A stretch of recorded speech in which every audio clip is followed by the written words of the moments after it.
வணக்கம். பாகியலட்சுமி சரியில்ல ராதிகா சரின்னு கிட்ட சொல்கிறாங்க. இப்போ உங்கள் அம்மா இங்கே வந்தாகணுன்ட்டு அவங்க முக்கியமான வேலையாக போயிருக்காங்கன்னு சொல்கிறாங்க.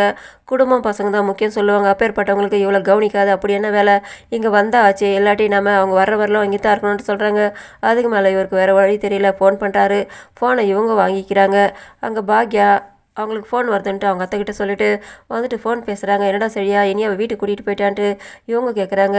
நான் ராதிகா பேசுகிறேன் அவங்க சொல்கிறாங்க. இவங்க ஷாக் ஆகுறாங்க. என்ன நீங்கள் அவனோட ஃபோனில் பேசுகிறீங்க, என்ன விஷயன்ட்டு இவங்க கேட்குறாங்க. இவங்க இங்கே பிரச்சனை ஆச்சு இனியாவுக்கு, அதனால் நீங்கள் இங்கே வரணும், அவங்க பையன் சொல்லுவான் அந்த அட்ரஸ்க்கு வாங்கன்ட்டு இவங்க செழின் கிட்ட ஃபோனை கொடுக்குறாங்க. அவர் வாங்கி பேசுகிறாரு. இவங்க கேட்குறாங்க ராதிகா என்ன சொல்லிட்டு இருக்காங்க என்னடான்ட்டு இவர் தயங்குறாரு.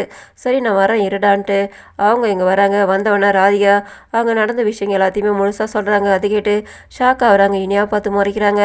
ஏன்டி நீ என்கிட்ட பிறந்த நாளுக்காக போகிறேன்னு சொல்லிட்டு நீ ஏண்டி போனன்ட்டு ஃப்ரெண்டுங்களாம் சொல்லி கூட்டிகிட்டு போயிட்டாங்கம்மான்ட்டு பாக்கியாவும் பாட்டியும் இனியாவுக்கு மாறி மாறி திட்டுறாங்க, அட்வைஸ் பண்ணுறாங்க. அவங்க அழுகுறாங்க. நான் குடிக்கலாம் இல்லைம்மான்ட்டு உங்கள் அம்மா உன்னை அனுப்ப மாட்டேன்னு சொன்னால் இந்த மாதிரிலாம் ஏதாவது நடக்கும் தான் அவளுக்கு சந்தேகம் வந்து அவள் பேஜார் பட்டுக்குன்னு அனுப்ப மாட்டேன்னு சொன்னால், ஆனால் நாங்களாம் உனக்கு சப்போர்ட் பண்ணுமே, இந்த மாதிரி இடத்துக்குலாம் ஏன் போயிருக்கன்ட்டு அவங்க இனியாவை போட்டு 2 அடிச்சுட்டு திட்டி அட்வைஸ் பண்ணுறாங்க. இங்கே ராதிகாவும் பாக்யாவும் நின்றுட்டு இருக்காங்க. இவங்க சொல்கிறாங்க, நான் கண்டி அந்த இடத்துல சரியான நேரத்துக்கு வரலனாக்கா நீங்கள் போலீஸ் ஸ்டேஷனில் தான் அவளை போயிட்டு கூட்டிட்டு வந்திருக்கணும். அதுக்கப்புறம் நீங்கள் கோர்ட் வரலாம் போயிட்டு நின்று இருக்க வேண்டியிருந்திருக்கோம். பேப்பர்லலாம் அந்த நியூஸ் வந்துட்டு உங்களோட குடும்பம் மானெல்லாம் போயிருக்கோன்னு சொல்கிறாங்க. நல்ல நேரம் அந்த இடத்துல நான் வந்தேன், அந்த இடத்துல நான் வரலனாக்கா நீங்கள் இப்போ இனி அவள் பார்த்துருக்க முடியாது. ஆனால் நான் உங்கள் பொண்ணை சேஃபாக உங்கள்கிட்ட ஒப்படைச்சிட்டேன். ஆனால் நீங்கள் என்னோட பொண்ணை கூட்டிகிட்டு வந்துட்டு கோர்ட்டில் நிற்க வச்சு அசிங்கப்படுத்திட்டீங்களா, அவளோட மனசு எவ்வளோ கஷ்டப்பட்டு இருக்கும். இதுதான் உங்களுக்கு எனக்குள்ள வித்தியாசம்ன்ட்டு இவங்க பாக்யாவுக்கு சொல்கிறாங்க. அதை கேட்டதோ பாக்யா ஷாக் ஆகிட்டு இவங்களுக்கு நன்றி சொல்கிறாங்க. அதெல்லாம் அவங்க கண்டுக்காமல் கிளம்பிடுறாங்க.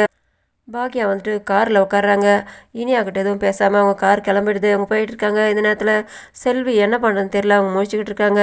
அங்கே நடுவருங்க சொல்கிறாங்க, இன்னும் நீங்கள் 2 பேர் தான் இருக்கீங்க. பாக்யா மேடம் அவசரமாக வெளியில் போயிட்டாங்க, நீங்கள் 2 பேர் ரெடி பண்ணுங்கன்ட்டு இவங்க இங்கே சொல்லிக்கிட்டு இருக்காங்க.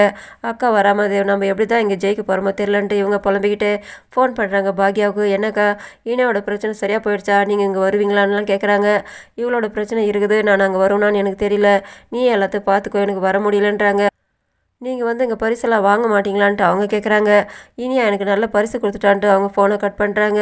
அதுக்கப்புறம் அவங்க ரெடி பண்ணிக்கிட்டு இருக்காங்க.